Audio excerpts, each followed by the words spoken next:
제가 고1 때 선배의 초청을 받아서 처음 교회 나갔을 때 영 마땅치 않았습니다. 아니, 교회는 내가 올 곳이 못 되는구나 하고 있는데 목사님이 기도합시다 했더니 다 같이 눈 감고 고개를 숙이는 거예요. 이때다 싶어서 잽싸게 도망 나왔습니다. 예배당이 약간 좀 서늘했는데, 봄이었는데 약간 서늘하고 약간 어두웠어요. 딱 뛰쳐나왔는데 밖에 이 봄 햇살에 그 아주 묘한 아름다움이 있습니다.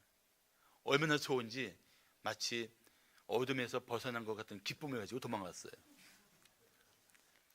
그 다음 주일날 또 그 선배한테 또 끌려갔어요. 이거 장의자였는데 저는 그 선배가 자기가 가운데 하고 나를 옆에 복도 쪽에 앉혔다가 이번에는 나를 밀어넣더니 장의자 가운데 앉혀놓고 선배는 복도 쪽에 딱 앉더라고요. 기도합시다 했더니 내 손을 덥석 잡는 거예요. 꼼짝마다 한 거지. 나중에서 깨달았지만 그때 내 손을 덥석 잡은 것이 그 선배 손인 줄 알았더니 하나님의 손이었습니다. 그렇게 신앙생활이 시작되었습니다. 그래서 저는 지금도 교회 처음 나오시는 분들 보면은 만만치 않겠다 생각합니다. 그런데도 불구하고 예배 중에 목사님 설교를 들으면서 마음에 거부감이 생긴 일들이 종종 있었습니다. 한 번은 목사님이 이런 말씀하시는 거예요. 우리가 오직 하나님의 영광을 위해 살아야 합니다. 그 마음에 거부감이 생겼어요. 아니, 나는 나를 위해 살아야지. 내가 왜 하나님의 영광을 위해 살아야 돼? 그게 이제 제 마음속에 생겼던 거부감이었습니다. 아니, 나는 나를 위해 살아야지. 내가 하나님의 영광을 위해 살면 나는 뭐야? 그런 어리석은 고등학생의 참 생각이었습니다. 그런데 성경을 읽고 묵상하다가 십자가 예수님을 바라보게 되었습니다. 나와 상관이 없었던 것처럼 보였던 예수님의 십자가를 바라보았습니다.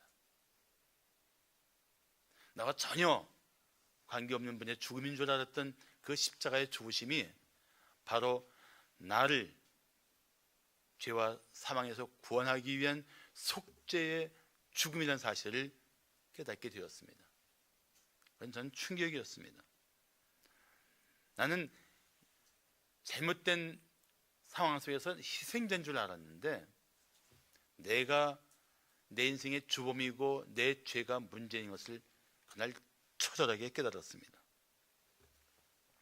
그래서 그 십자가 예수를 내 마음에 믿게 된 이후에 저는 완전히 바뀌었습니다. 생각이 바뀌었습니다.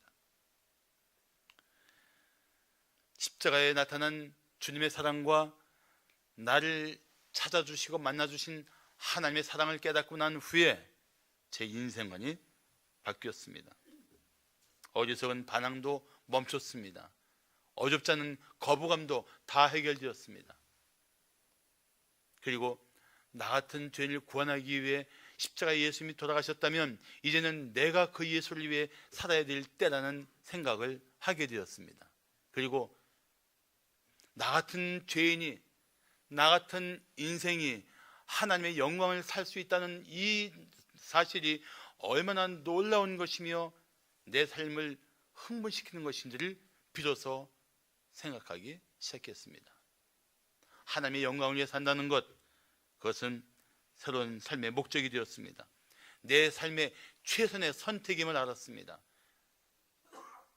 내 마음에 있는 어리석고 더러운 욕심을 따라 사는 것이 아니라 이 세상에서의 만족을 추구하는 그런 삶이 아니라 영광과 존귀가 충만하신 하나님을 높이는 삶을 살 수 있다는 것은 내 삶의 가장 가치 있는 선택이었습니다.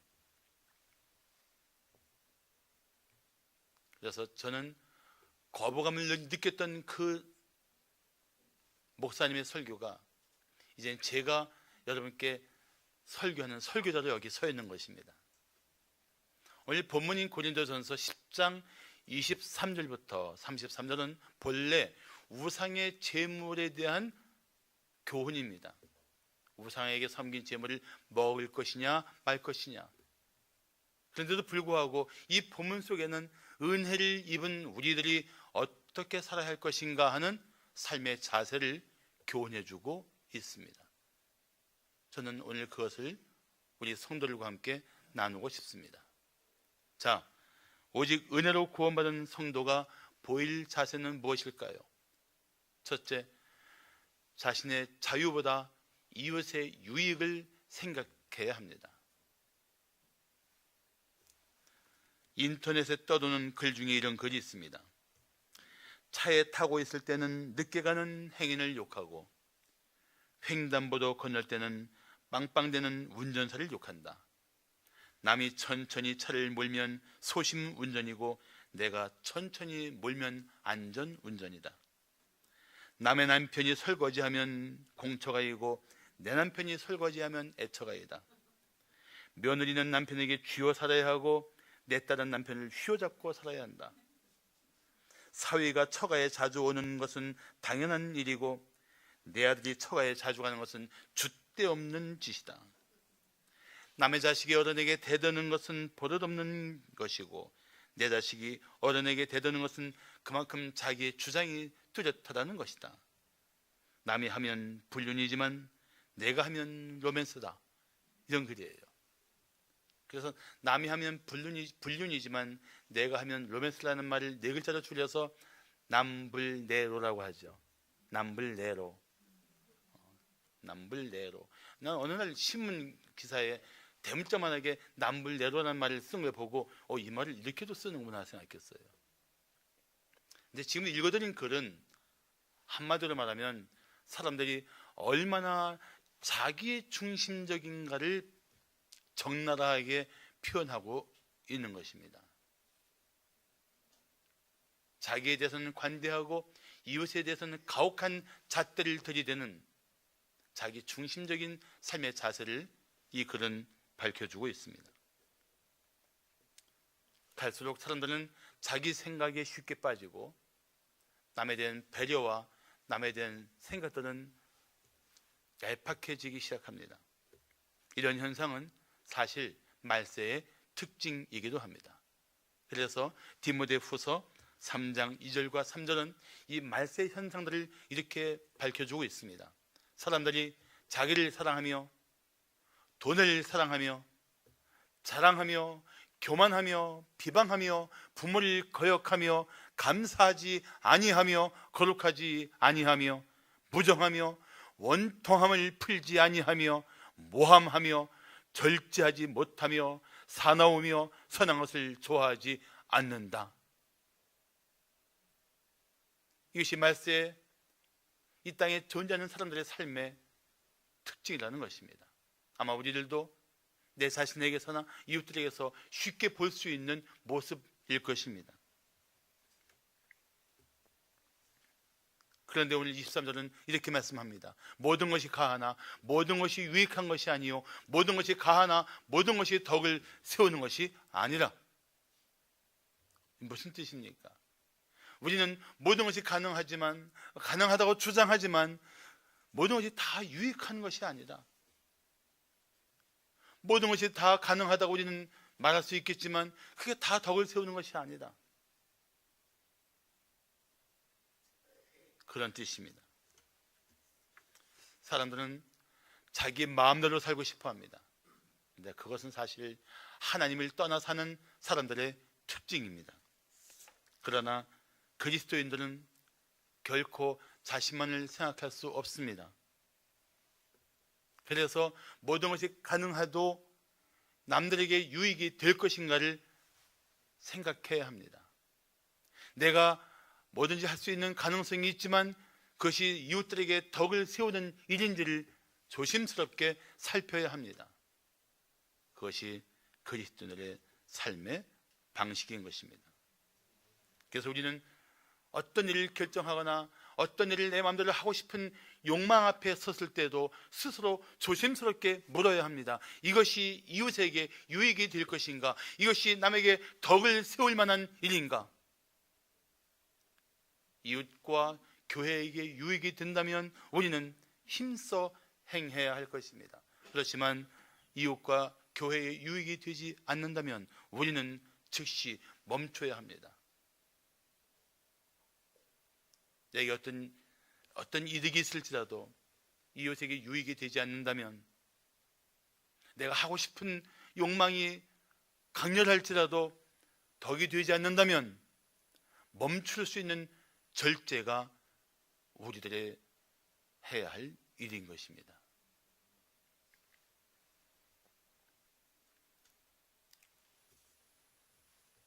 그래서 24절을 말씀하기를 누구든지 자기의 유익을 구하지 말고 남의 유익을 구하라고 말씀하고 있습니다. 우리들에게는 삶의 우선순위가 있습니다. 하나님, 이웃, 그리고 우리 자신입니다. 하나님 앞에 바른 삶을 살기를 결단하게 되면 이웃들과 관계도 바른 관계를 가질 수가 있습니다. 하나님이 없다 보면은 이웃들에 대한 생각이 자꾸 약해지고 결국은 자기만 생각할 수밖에 없는 것이 인간들의 실상입니다. 그래서 하나님 없는 삶이 틀리고 하나님을 경배하는 삶이 틀릴 수밖에 없어요. 다를 수밖에 없어요.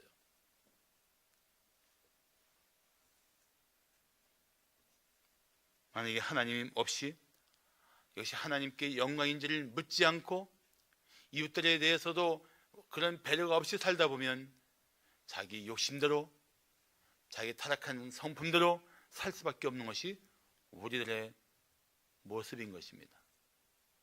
우리는 이웃의 유익을 위해서 스스로 절제하며 이웃에게 덕을 세우는 일들을 위해서 힘써야 마땅합니다.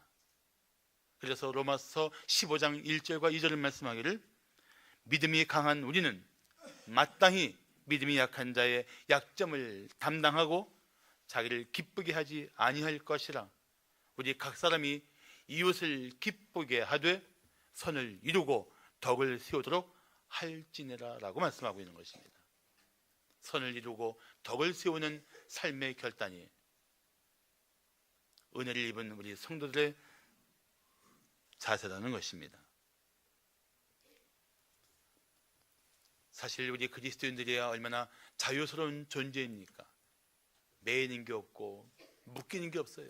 모든 멍에를 벗어버리고 자유를 얻은 하나님의 사람들입니다. 그런데도 불구하고 이웃을 위해 절제하는 것이 바로 이웃을 향한 사랑 때문입니다. 우리가 왜 절제를 해야 되는가? 우리가 왜 이웃에게 덕을 세우기 위해서 내 스스로의 권리를, 내 스스로의 자유를 제한해야 되는가? 그것이 하나님의 뜻이며 이웃을 위한 사랑의 자세이기 때문에 그렇습니다. 오히려 이웃의 유익을 위해서 자신을 희생할 수 있는 삶의 선택이 우리들의 몫인 것입니다. 그래서 오늘 본문의 마지막 절인 33절을 말씀하기를 나와 같이 모든 일에 모든 사람을 기쁘게 하여 자신의 유익을 구하지 아니하고 많은 사람의 유익을 구하여 그들로 구원을 받게 하라. 마침내 우리가 우리 스스로를 절제하며 이웃들에게 유익을 주기 위해 살아가는 이 삶의 종착점에서 그들이 마침내 예수를 믿고 구원받게 하는 것, 이것이 우리가 해야 할 일인 것입니다. 자, 오직 은혜로 구원받은 성도가 보일 자세는 무엇일까요? 둘째, 자신의 자유보다 이웃의 마음을 생각해야 합니다. 내가 자유롭다고 해서 말하고 행동하는 것이 이웃들의 마음을 아프게 하거나 혼란스럽게 하지 않도록 주의하라는 것입니다. 우리가 얼마나 무책임하게 말하고 행동할 때가 많습니까? 우리가 내뱉듯이 함부로 한 말 때문에 이웃들이 상처를 받거나 우리 때문에 실족하는 일들은 또 얼마나 많습니까? 그리스도인들은 특별히 자유로운 존재인 만큼 책임감을 느껴야 합니다. 자유에는 항상 책임이 동전의 양면처럼 붙어 있는 것입니다. 책임감을 느끼지 못하는 자유는 방종한 삶을 살게 됩니다. 무질서한 삶을 살게 됩니다. 이런 말을 들어보셨습니까? 내 돈 가지고 내 마음대로 쓰는데 뭔 말이 그렇게 많아? 그게 아주 무책임한 소리입니다. 우리는 우리의 생명과 우리가 가진 모든 것들이 다 하나님으로부터 온 것이며 하나님의 것을 인정하는 사람들입니다. 그래서 우리 생명과 우리 전 가지고 있는 모든 것들이 하나님을 기쁘게 하고 하나님의 영광을 드러내도록 살아야 하는 삶을 살고 있는 것입니다. 그래서 우리는 우리가 누리는 자유, 우리가 소유한 것들로 이웃들에게 어떤 영향을 주고 있는가를 늘 생각하는 사려 깊은 그리스도인들이 되어야 하는 것입니다. 오늘 본문 24절과 25절을 말씀하기를 무릇 시장에서 파는 것은 양심을 위하여 묻지 말고 먹으라. 이는 땅과 거기 충만한 것이 주의 것임이라고 말씀하고 있습니다. 이것을 시장에서 파는 것은 이 고린도라는 도시, 이 고린도 교회가 있는 이 고린도라는 도시는 우상 숭배와 음란함이 가득한 도시였습니다. 근데 거기에 이제 우상에게 제물을 드린 음식들을 뒤로 빼내서 그걸 시장에 내다 팔았단 말이죠. 유대인들은 이런 일들에 아주 예민했습니다. 이건 어디서 만들었느냐, 어디서 사왔느냐 다 시시콜콜 따져갖고 그 출처가 마땅치 않으면 절대로 사지 않았습니다. 우리나라에 할랄 식품이 들어왔는데 그 이슬람교의 할랄 식품이라는 것이 마치 대단한 것처럼 포장하고 있지만 사실은 그게 아닙니다. 도축할 때에 메카가 있는 방향을 향해서 머리를 두어 도축하고 이슬람교의 사제인 이맘이라는 직책을 가진 사람이 기도하고 잡는 겁니다. 그것뿐이에요. 할랄 식품이 특별히 위생 처리가 매우 탁월하거나 조리법이 뛰어난 음식을 상징하는 것이 절대 아닙니다. 그런데 사람들은 그걸 다 따진단 말이죠. 근데 그리스도인들은 그걸 안 따져요. 자유롭습니다. 땅과 이 모든 것에 충만한 것이 다 하나님의 것이며 하나님으로부터 온 것임을 알고 감사해 먹을 수 있는 자유로움이 있고 삶의 여유로움이 있단 말이죠. 이사 갈 때도 그리스도인들은 안 보잖아요. 사람들은 따집니다. 손이 있는 날 없는 날. 손이 귀신을 말하는 날이에요. 손이 귀신은 뜻입니다. 하긴 뭐 저 어릴 때 믿지 않는 우리 큰할머니 때 가면은 맨 귀신이었어요. 부뚜막 귀신, 석가래 귀신, 지붕 귀신, 뒷마당 귀신, 뭐 사방의 귀신이었어요. 그리스도인들은 악한 사탄의 권세를 이기신 십자가의 승리를 힘입어 살기 때문에 두려움이 없어요. 긴장이 없습니다. 무슨 것이든 하나님이 주신 것을 감사로 받으면 그것을 가지고 하나님이 주시는 은혜 가운데 살아가는 탁월한 삶의 비결을 가진 존재가 그리스도인들입니다. 안 따졌단 말이죠. 그래서 불신자가 대접하는 음식도 기쁘게 받습니다. 축복하며 받는 거예요. 그런데 만일 차려놓은 음식을 대접하면서 그 음식을 대접하는 분이 사실 이거 우상에게 바쳤던 제물입니다 라고 말하면 먹지 말라는 겁니다. 왜요? 그것을 알려준 사람의 마음에 실족하지 않게 하기 위해서 그렇습니다. 야, 예수 믿는 사람도 저런 음식을 알면서도 덥석 먹고 있네. 몰면 상관없지만 알고 먹는 것에 대해서는 알려준 사람에게 상처를 주고 실족할 수 있는 빌미가 되니까 그걸 먹지 말라는 거예요.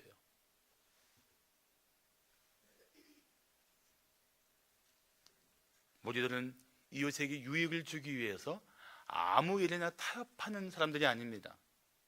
분명한 삶의 기준이 있고 원칙이 있는 사람들입니다.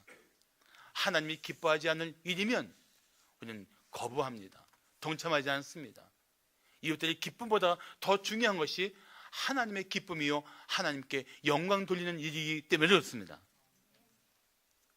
로마서 14장 15절을 말씀하기를 만일 음식으로 말미암아 내 형제가 근심하게 되면 이는 내가 사랑으로 행하지 아니함이라. 그리스도께서 대신하여 죽으신 형제를 내 음식으로 망하게 하지 말라. 이 말씀을 오늘날 적용하면 술, 담배 문제가 여기서 다 해결이 돼요.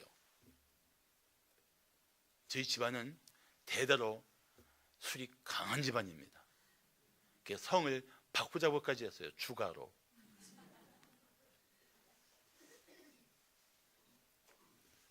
직장 다닐 때 한번 술을 하도 과장하고 맞짱 떠서 먹어본 적이 있는데 정말 강하더라고요. 기절했어요. 그 과장이. 업에다가 눕혀놓고. 안 먹는 이유가 한 가지입니다. 제가 술 먹고 노상에서 들거리고 소리 지르고 다니면 아마 여러분들은 엄청난 상처를 받을 겁니다. 내가 먹는 음식, 내가 하는 말, 내가 하는 행동이 이웃들에게 상처를 주고 실족할 수 있다면 그걸 하지 않는 것, 이게 사랑이고 이것이 하나님께 은혜를 입은 성도들의 결단이라는 것입니다. 그래서 바울은 고린도전서 8장 13절에서 이렇게 말했습니다. 그러므로 만일 음식이 내 형제로 실족하게 한다면 나는 영원히 고기를 먹지 아니하여 내 형제를 실족하지 않게 하리라.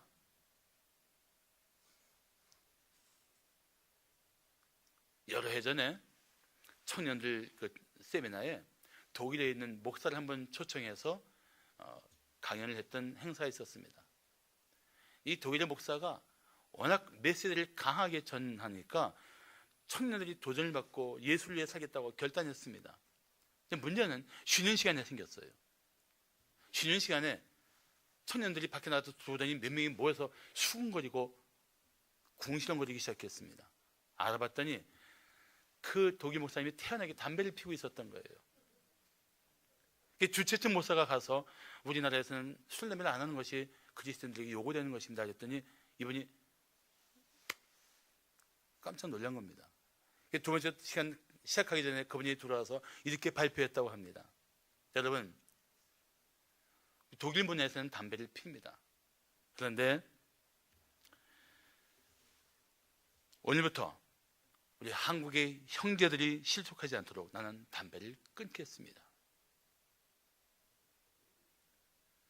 그게 성숙한 그리스도인들이 자신의 자유가 이웃들의 마음을 아프게 하지 않도록 살아가는 자세인 것입니다. 우리가 말하는 것, 행동하는 것, 먹는 것 다 조심하는 이유는 무엇입니까? 이웃들의 마음을 얻고 그분들이 구원받는 일들을 이루기 위한 고상한 목적을 두고 살아가기 때문입니다. 그래서 오늘 29절 1과 30절을 말씀하기를 내가 말한 양심은 너희의 것이 아니요 남의 것이니 어찌하여 내 자유가 남의 양심으로 말미암아 판단을 받으리요. 만일 내가 감사함으로 참여하면 어찌하여 내가 감사하는 것에 대하여 비방을 받으리요. 그런데도 불구하고 내가 먹는 것이 이웃들에게 상처를 주고 실족할 수 있다면 내가 굳이 먹을 필요가 있겠느냐? 그걸 말씀하고 있는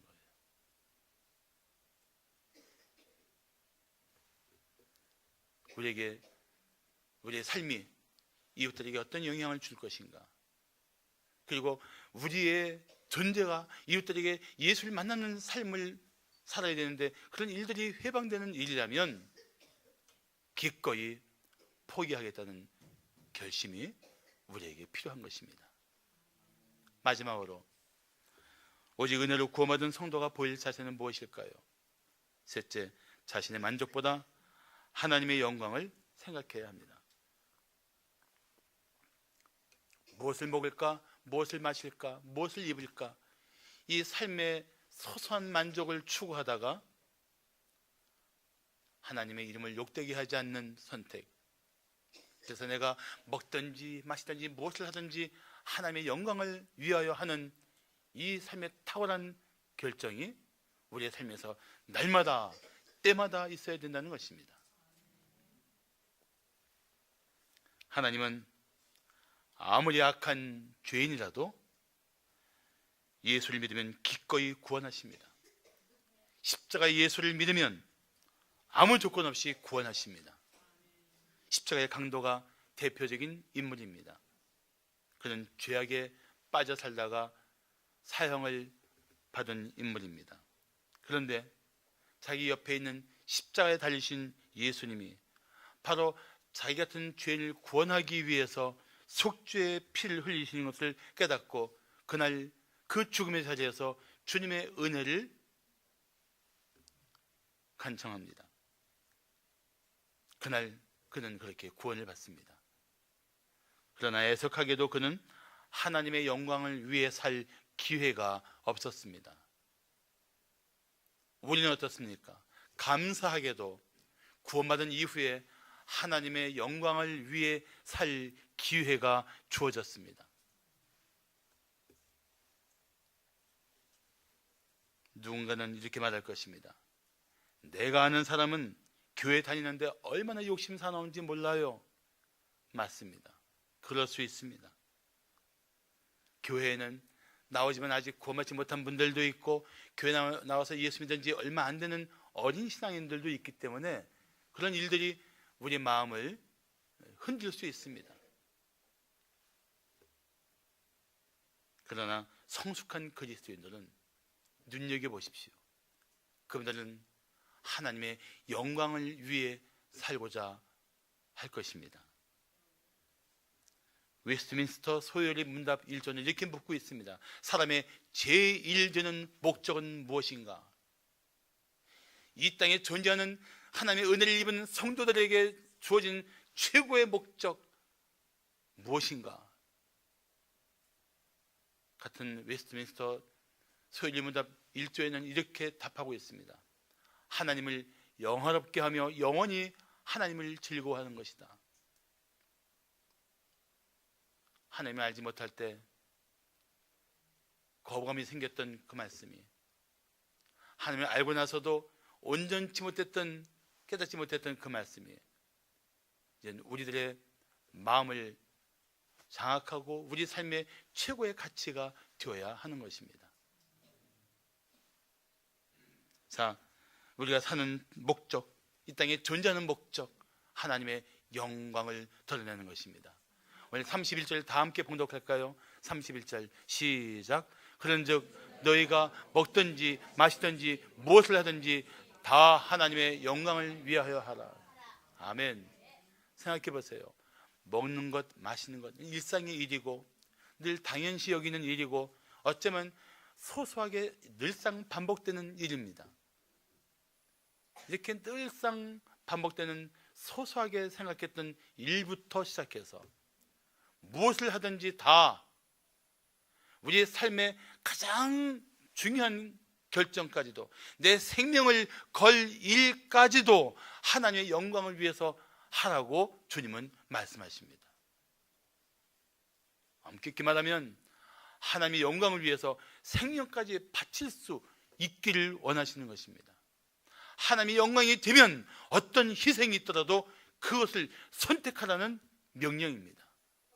하나님께 영광이 되기만 한다면 거기에 내 모든 삶을 쏟아 부어도 좋다는 하나님의 뜻인 것입니다.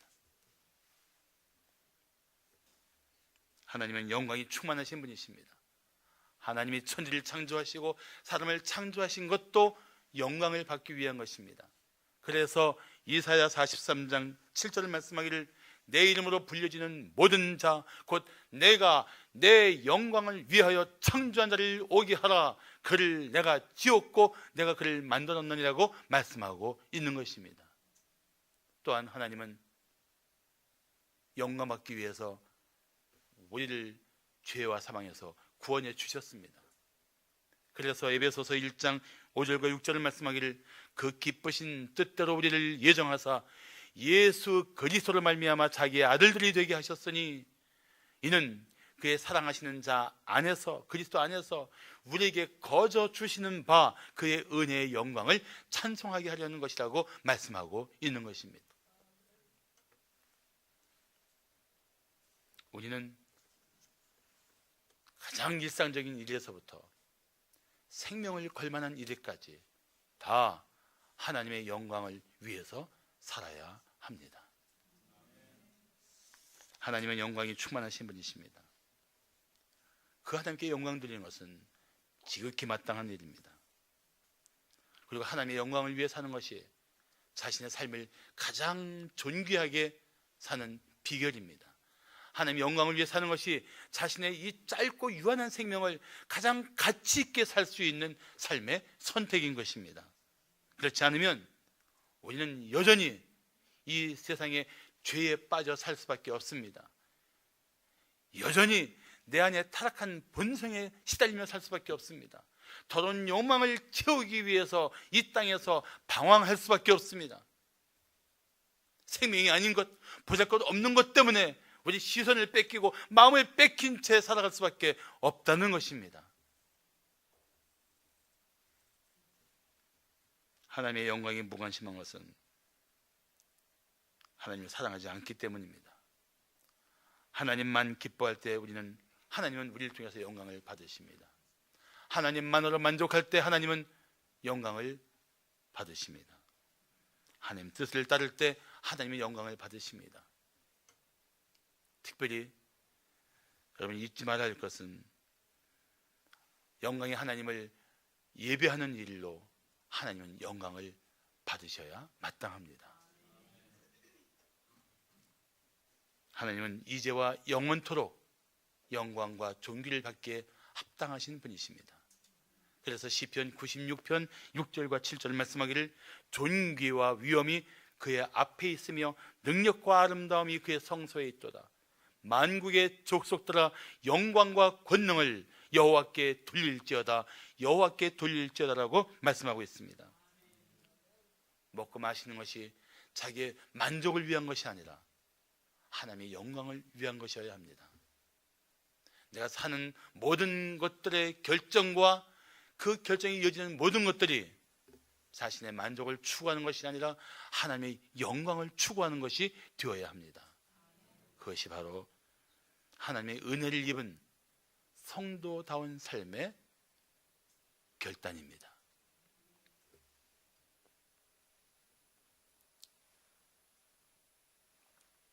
지금부터 정확하게 500년 전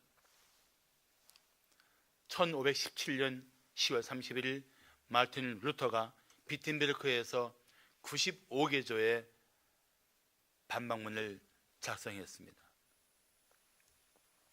역사학자들은 이날을 종교개혁의 시작이라고 평가하고 있습니다.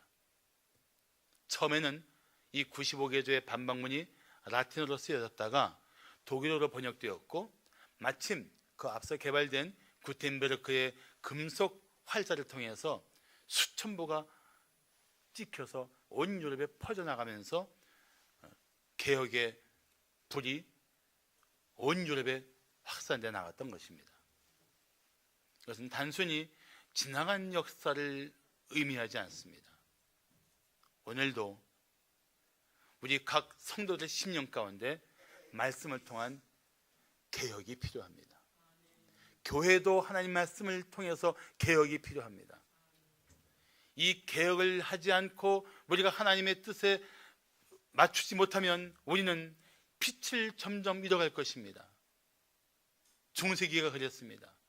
말씀의 빛이 소멸되면서 영적 암흑기가 되었던 것입니다. 오늘도 마찬가지입니다. 여러분은 생명의 빛이십니다.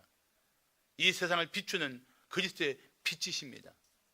오직 말씀으로 충만하고 오직 그리스도 중심으로 살면서 그 은혜와 믿음에 합당한 삶을 통해서 하나님의 영광을 드러내기를 위해 힘쓰지 않으면 우리도 빛을 잃을 수가 있습니다. 우리 때문에 밝아야 할 이웃들이 동일한 어둠 속에 헤맬 수가 있습니다. 우리가 잘 살아야 돼요. 우리가 말씀 속에 회복이 되고 하나님이 기뻐하시는 삶으로 살기를 결단해야 합니다. 우리가 정말 먹든지 마시든지 무엇을 하든지 다 하나님의 영광을 위해 살고자 하는 이 거룩한 결단이 필요할 때입니다. 지금이 필요한 때예요.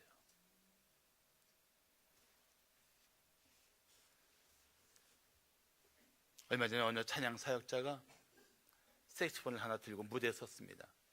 그 색소폰이 사실은 우리나라 가요사에 아주 이름이 남을 만한 유명한 작곡가 이봉조 씨가 쓰던 색소폰이었습니다. 근데 찬양 사역자가 그걸 들고 이렇게 외쳤습니다. 여러분, 지금까지 이 악기는 세상 음악을 연주하였습니다. 이제부터 이 악기는 하나님의 영광을 위해 쓰여질 것입니다. 마찬가지예요. 예수 없이 살았던 인생, 하나님을 경배하지 않고 살았던 인생, 그래서 내 삶이 오직 세상의 만족을 추구하며 무지개 같은 허상을 쫓아 헤맸던 그 인생에서 작은 것에 마음을 뺏겨서 온통 이 허망한 세상에서 방황하던 내 인생이 돌이켜서 하나님의 손에 붙들려 하나님의 영광을 위해 살 수 있는 이 놀라운 삶이 예수를 믿는 순간 시작될 것입니다. 우리는 결단의 때를 맞이했습니다. 하나님 없이, 예수 안에서 주어지는 이 영원한 생명 없이 죄 가운데 여전히 이 세상에서 만족을 추구하며 자기 마음에 원하는 대로 살고 싶어서 자기 생애를 낭비할 것인가? 아니면 이제라도 나를 죄와 사망에서 구원하실 예수를 믿고 내 인생을, 보잘것없었던 이 허망한 인생을 하나님 영광 위에 살기를 결단할 것인가?